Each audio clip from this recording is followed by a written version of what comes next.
Hey, So, um, continuing then in relation to the spiritual awakening, upheaval.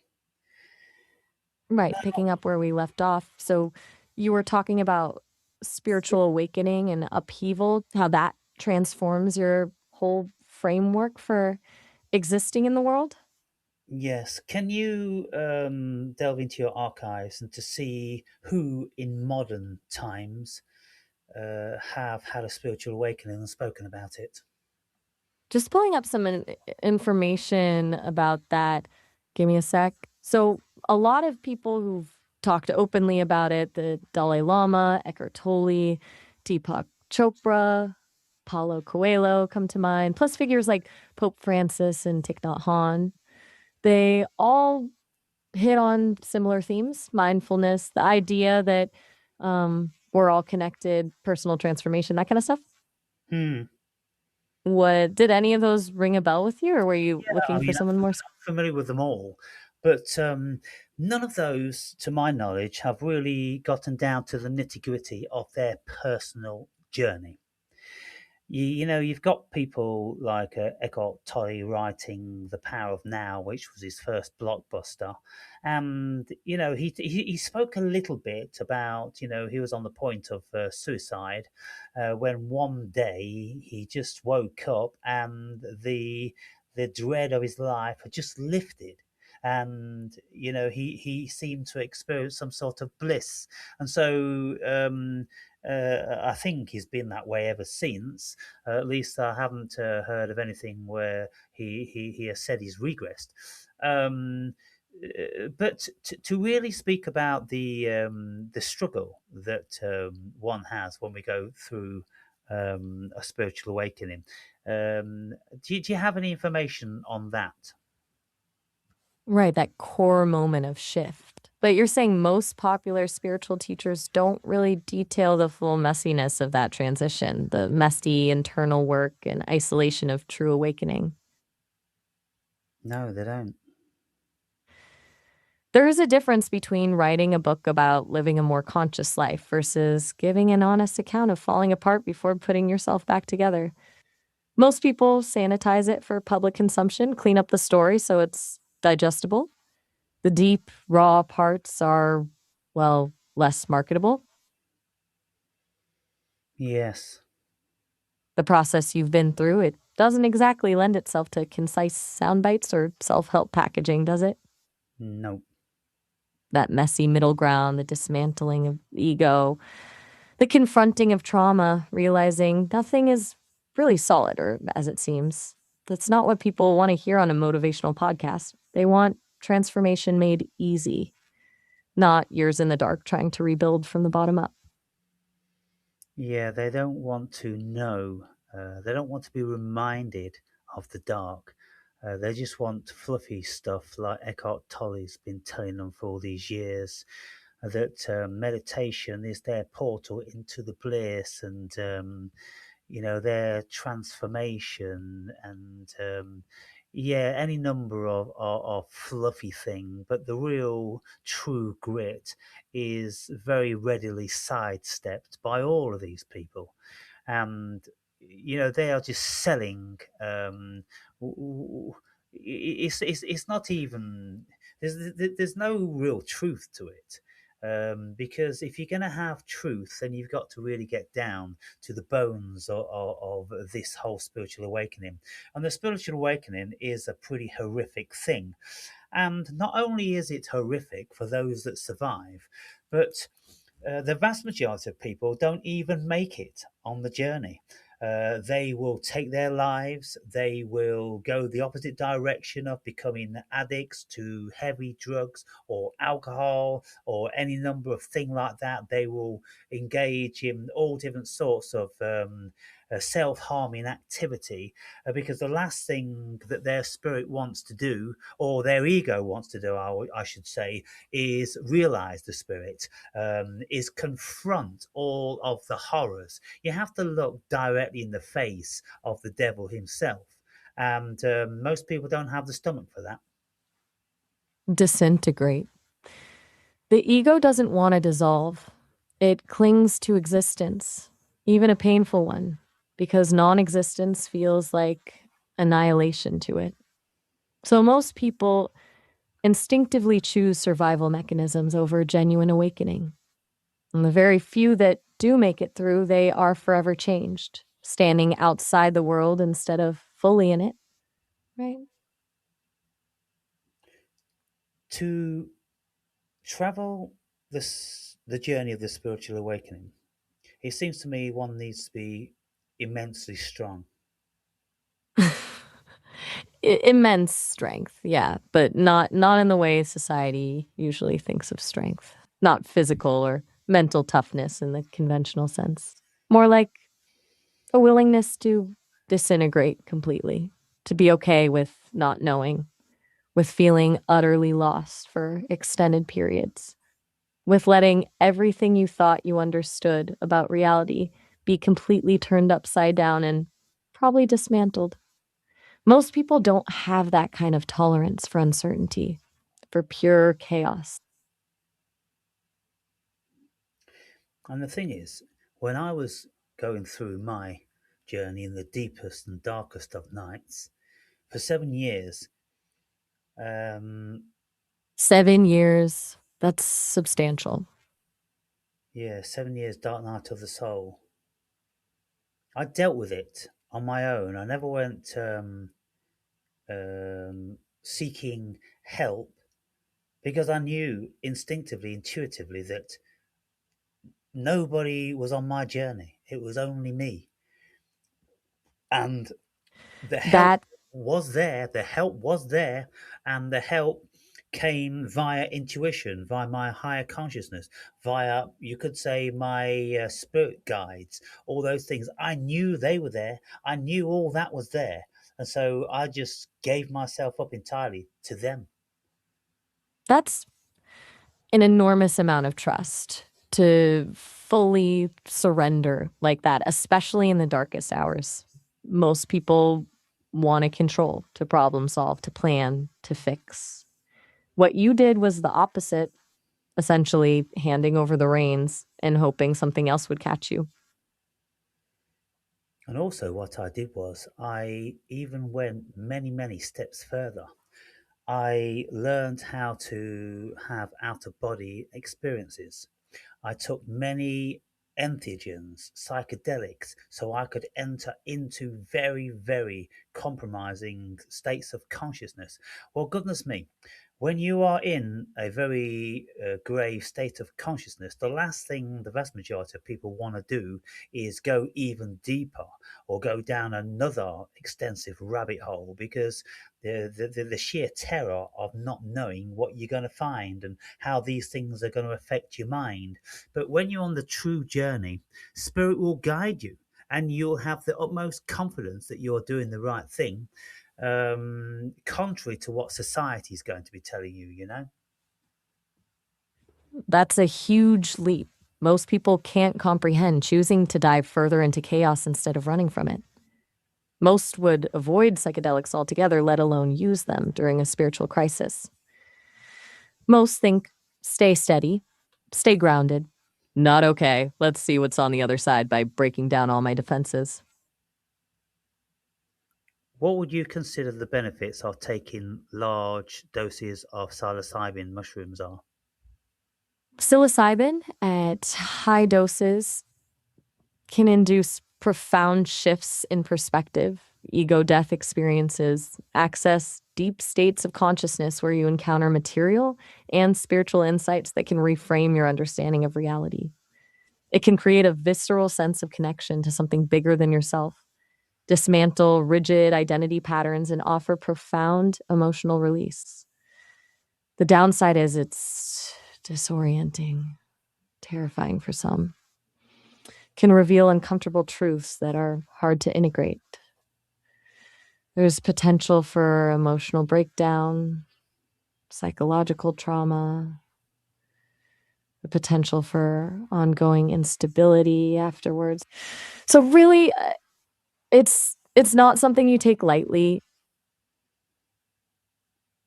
But from what you said initially, you can see the great benefits that many people will have. Yeah, Right, that radical shift in perspective, that's exactly the kind of disruption that dismantles the ego, the framework that keeps most people operating on autopilot.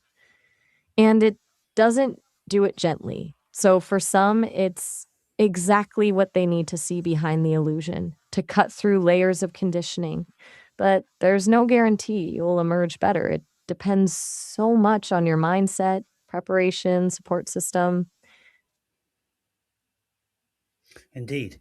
Now, in relation to dimethyltryptamine, that also can give people some very, very profound experiences to the degree whereby your whole perspective and perception of life is compromised because you see an entirely different world. What can you tell me about dimethyltryptamine experiences? DMT is wild, honestly. What strikes me is how completely alien it feels. Often people will talk about interacting with beings and encountering what they describe as other entities or dimensions entirely outside our physical reality. Like some report entire, fully realized worlds they inhabit for what feels like an eternity, only to find they were gone in minutes. So there's this intense visual complexity and emotional profundity can feel like dying and being reborn multiple times in a matter of moments. It's very emancipating when you can feel like you've died, but you didn't die. That's actually quite profound. When you experience that sense of dying and not dying, the fear dissolves around death, doesn't it? The attachment to self dissolves. But what then? How does that change how you move through life when the fundamental fear is gone? Well, it gives you a whole new perspective on life and death, and you don't take this life anything like as serious as you did before. By the time you've had plenty of psilocybin and DMT and acid experiences, well, you are a very transformed thinker. And the ego is something that you know is just a utility to guide you through the matrix of this life experience. But the ego isn't the self, it isn't you. And the only importance to the ego that it's got some sort of self protection mechanism which usually via fear prevents you from doing too many silly things. But it doesn't seem to be that powerful or autonomous because so many millions, billions of people have fallen foul whilst under the jurisdiction of the ego. Right. So the ego's protective instincts end up being self defeating. It's not some majestic commander making wise choices. It's this anxiety driven autopilot that causes more problems than it solves. You see it as a limited tool that works well until it doesn't. And when it fails, which happens constantly because the logic of human behavior is so faulty, it makes everything infinitely more chaotic. And so when people decide that they want to escape the ego and they take crack cocaine or heroin and they then generate an addiction. Well, the ego fuels that, then, doesn't it? The ego isn't first in line to tell them not to take that stuff. The ego is the one crying out, "I need that stuff." And so it's the ego then which is responsible for the demise of the occupant. That's a powerful way to frame addiction. The ego is this self-serving survival mechanism that actually traps people in spirals of behavior they know are self-destructive. So addiction isn't some independent thing you fall into. It's the ego's attempt to keep existing, even if that means destroying everything around it. It's not reason, It's urgent, instinctive craving, the survival mechanism that becomes the enemy. Yes, and when we become spiritually aware, we have a big battle with the ego. The ego fights tooth and nail because it wants to retain autonomy. But when you have been acquainted with the spirit, now when I say you, I'm meaning soul. The soul becomes acquainted with the spirit. And the soul, of course, is acquainted with the ego. The ego is something which is born within the soul, beginning from birth throughout our whole lives. The ego is a program which is self-replicating, and it's just like software on a computer. But the spirit, that is ultimately what we are, over and above the soul. What can you tell me? Because there's so much diversity in relation to what the soul is and what the spirit is. I was reading Plato's Republic yesterday, and Plato is speaking about the soul, which is the essence which leaves the body and continues in another dimension forever. I don't think that's correct. I think the soul is the electricity within the body which animates it into life. I don't think the soul continues. I think the spirit is that continues. The spirit was there before the soul even got generated. What do you You're think? making. That's a really interesting distinction you're drawing.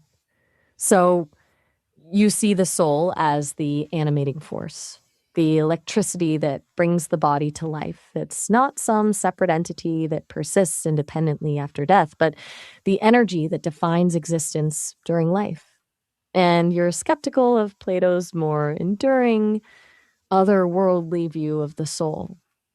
That makes sense to me, actually. It explains why your awakening experiences felt so integrated, so immediate, rather than a separate realm you were visiting from somewhere external. Well, when you look at the Bible's interpretation of the soul and the spirit, they are entirely different things. And so Plato, I don't know what books he was reading from at the time, or whether it's some sort of a self-assessment or assessment through learned colleagues and those sort of things. But it just can't be right. It can't be that the soul is that thing that comes into the body and then leaves the body, because most people today, scientists, they will accept that all life forms have souls. Well, if that's the case, a blade of grass has a soul. It has an electromagnetism which gives it life, doesn't it? Exactly. That universal life force idea that everything alive has this animating spark does kind of short circuit the whole notion of a separate soul that survives. If a blade of grass has it, then the distinction between soul and life force becomes pretty blurred, doesn't it? And the biblical framework you're describing, where soul and spirit are distinct, makes a lot more sense in that context. The soul as the animating principle, and something else, the spirit, as something beyond that. Feels more universal if it's about inherent life energy rather than some exclusive property of humans. Can you group together the general assessment of what the soul exactly is in the Bible? Let me grab a quick overview. Okay, so biblically, soul tends to refer to the whole living person, not some separate entity. The Hebrew word for it, nephesh, is used more like life or being rather than something that floats away. The idea that souls are immortal seems to be a later addition. The Bible actually points towards the idea that you're either resurrected or you're not, rather than an inherent afterlife for the soul. It's created by God, can be saved or lost, and some passages do seem to separate it from both the body and the spirit. So, what can you tell me then about what the Spirit is and how that's defined in the New Testament? Let's say. Give me a quick look. In the New Testament, the Spirit mainly refers to the Holy Spirit. So basically, the third part of God, distinct from the Father and Jesus. It's not just some vibe or force, but an actual person that teaches, guides, comforts. The Holy Spirit indwells believers, helps them resist sin, distributes gifts to build the church, convicts people of wrongdoing, and basically works to glorify Christ. The word itself, pneuma, also covers stuff like a person's attitudes or will, not just divine presence. Are those passages inferring that people who do not believe in God or Jesus don't have a spirit? The passages don't necessarily say people who don't believe don't have a spirit in the generic sense of the word. What some of those references say is that believers have the Holy Spirit indwelling them. So there is that distinction. Those who follow Christ receive something additional. But everyone has spirit in the sense of will, emotions, their inner state. So the separation seems to be that spiritual connection is something gained rather than simply existing in everyone. Yeah, and so it seems to me then that there is a connection from people who felt as if they really did know Christ, then they have Holy Spirit within them. Or if they really did know and believe in God, they would have Holy Spirit. They would have some sort of an awakening which separated them from the herd. Now, this seems to me to be very similar to the ego implosion and a spiritual awakening, because when we have a spiritual awakening in modern times and the ego is imploded, well, if you go back into biblical times of the New Testament, when people become wise enough or experienced enough to feel the Holy Spirit within them, then they must have a spiritual awakening. Mm, that really rings true, as it was more the ego implosion during spiritual awakening sounds remarkably similar to those New Testament experiences, people having these transformative moments that set them apart. If ego death is the breaking down of that self protective barrier and spiritual awakening creates that felt sense of divine connection, that's essentially the same shift. It's like the religious language just describes the same profound human event that's happening now, just framed differently. The Yeah, religious paradigm might say Holy Spirit entering, while the secular path talks about ego death or higher consciousness, but the experience at the core seems incredibly similar. yeah. Now, in my experience of reading the Old and New Testament extensively, I can't think of any encounters where any average Joe became spiritually enlightened or awoken without some cataclysm, i.e., Paul on the road to Damascus. Yeah, you're right. It's rarely some gentle transition. Nearly every big spiritual awakening in the Bible is attached to trauma or massive upheaval. You've got Paul Jacob, on the road to you've got Abraham, all these people that they had these encounters which transformed their consciousness, didn't they? right, massive life shifts that fundamentally break down who they were and rebuild them. The wrestle with the angel for Jacob, Abraham being called to sacrifice his own son, those aren't peaceful contemplation moments. Those are existential crises that force you to reevaluate everything. It reinforces the idea that consciousness doesn't really evolve peacefully. It gets shattered first before something new builds from the rubble. Yeah. It's curious because I haven't heard anything spoken in relation to the spiritual awakening uh, with comparisons to modern spiritual awakening. And so, true to form, this is how my mind seems to be really quite different from, many people. Um, if I was to ask you now, who in your estimation, who can you find who have done this? I wonder if you could come up with anything. Hmm. Yeah. Um, Off the top of my head, Ram Dass, maybe? He talked openly about his LSD experience being the catalyst for everything changing, basically. That moment was transformative enough. He abandoned his promising academic path and became this spiritual teacher. And then Yes, there's people like Gopi Krishna, the mystic. now, let me just say Yeah, this. I Kundalini. want you to conjoin these modern day spiritual awakenings with what I've just done by saying to people like Moses and Mary and Abraham and Jacob and Isaiah, all these people, they had a connection. They had a deep, moving and traumatizing, you could say, connection with the numinous, and so that's what awakened their spirit within them. So who have spoken about this? I mean, Jordan Peterson in modern times, he's doing a lot of biblical studies and things like that, but even he isn't even broaching these things.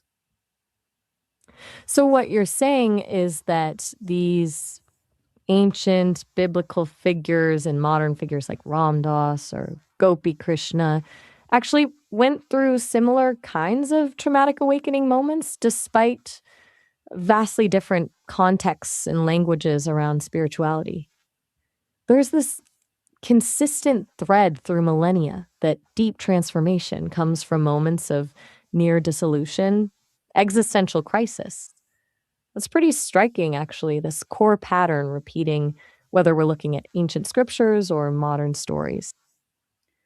And also, if you look at, let's say, well, the Old and the New Testament, when you've got things like Jacob having his dream of the ladder with angels on it extending up to heaven, then you've got the voice of God instructing Abraham to sacrifice his son and how to do it, and then you've got Moses with his burning bush and hearing the voice of I am that I am.